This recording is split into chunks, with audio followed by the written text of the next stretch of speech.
Assalamualaikum warahmatullahi wabarakatuh. Perkenalkan kami dari 12 MIPA 1. Saya Rismawati, Kade Kiran, Melia Niruka. Sebelumnya kami berterima kasih kepada Ibu Haji Fatimah Sang Abu Masih SPD MPD yang telah membimbing kami dalam pembelajaran yang berkaitan dengan metabolisme dan enzim. Baik, saya Kade Kiran akan menjelaskan tentang pengertian enzim.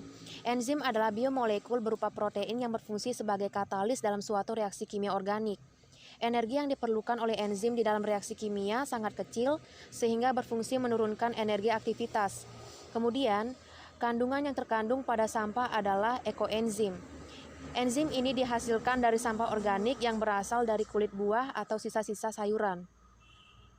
Enzim ini dihasilkan dengan cara kulit buah dan sisa sayuran tersebut dimasukkan ke dalam wadah yang tertutup rapat, yang didiamkan selama beberapa bulan sehingga membusuk dan membentuk cairan. Inilah yang dimaksud dengan cairan ekoenzim. Secara sederhana, enzim bekerja seperti kunci dan gembok. Pasalnya, dalam materi enzim terdapat tempat yang aktif, yang mana substrat tertentu dapat bergabung ke dalamnya dan bekerja secara spesifik. Adapun faktor yang mempengaruhi kerja enzim ada beberapa hal. Pertama adalah suhu. Kondisi suhu yang tinggi membuat kecepatan molekul substrat meningkat, sehingga pada saat bertumbukan dengan enzim, energi molekul akan berkurang.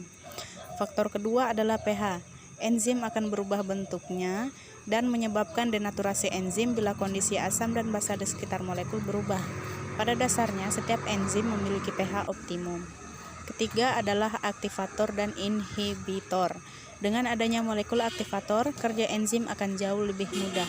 Sedangkan inhibitor adalah molekul yang menghambat ikatan enzim dan substratnya. Faktor terakhir adalah konsentrasi enzim dan substrat. Besaran konsentrasi enzim dan substrat mempengaruhi kecepatan reaksi. Semakin besar konsentrasi enzim, maka semakin cepat pula reaksinya yang berlangsung. Baik, saya Melia Niruka akan menjelaskan pengertian sampah organik dan anorganik. Sampah organik adalah sampah atau limbah yang berasal dari sisa makhluk hidup yang dapat terurai secara alami, misalnya kotoran hewan. Sampah anorganik adalah sampah atau limbah yang dihasilkan dari berbagai macam proses. Sampah ini tidak dapat terurai oleh bakteri secara alami dan umumnya memerlukan waktu yang lama, misalnya plastik. Baik, saya Rismawati akan menjelaskan bagaimana caranya mengurangi sampah organik dan anorganik dalam kehidupan sehari-hari.